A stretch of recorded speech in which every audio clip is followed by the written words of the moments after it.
I worked at Chi Chi's, which is a restaurant, once for a day. Only a day? Did you get fired or did you leave? I quit. I worked at the Gap and found out I'm not a really good folder. You have to be able to really fold well when you work at the Gap. Was that when you were auditioning for roles, or is that? It was when I was just really pounding the pavement in New York.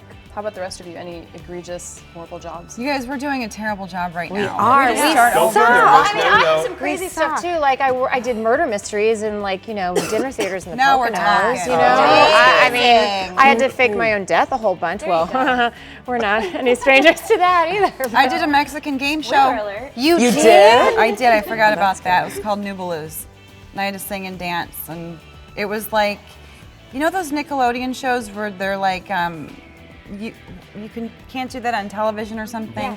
It was like that, except the FCC wouldn't let us in the country because we were like holding kids' heads underwater, and it didn't really get picked up here. I worked at the silent movie theater, but that was kind of cool. The one in LA? Cool. Yeah, that was really cool. I liked it.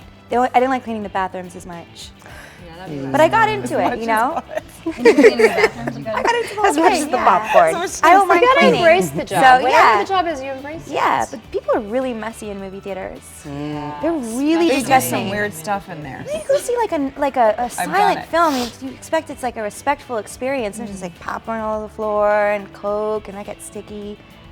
That's not what was sticking. So you got lucky if that's all you got.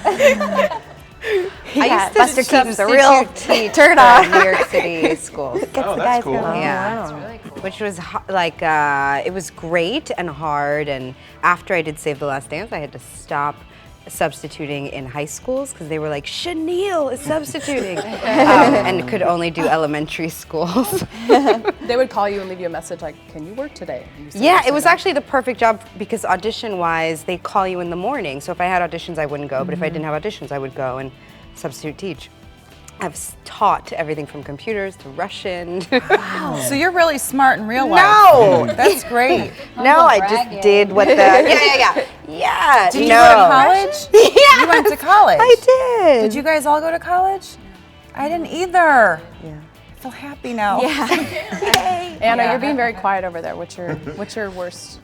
I was a terrible waitress, terrible temp, so the only job I could get that would let me off to audition during the day was I found this ad for a cleaning service called Merry Maids.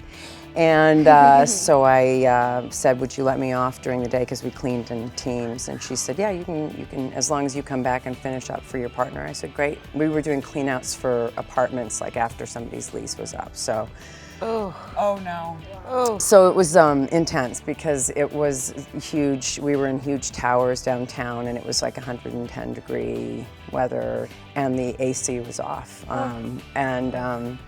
it was pretty intense. You know, I remember calling my mom and saying, "This is awful," and she said, "This is what you wanted to do," and so.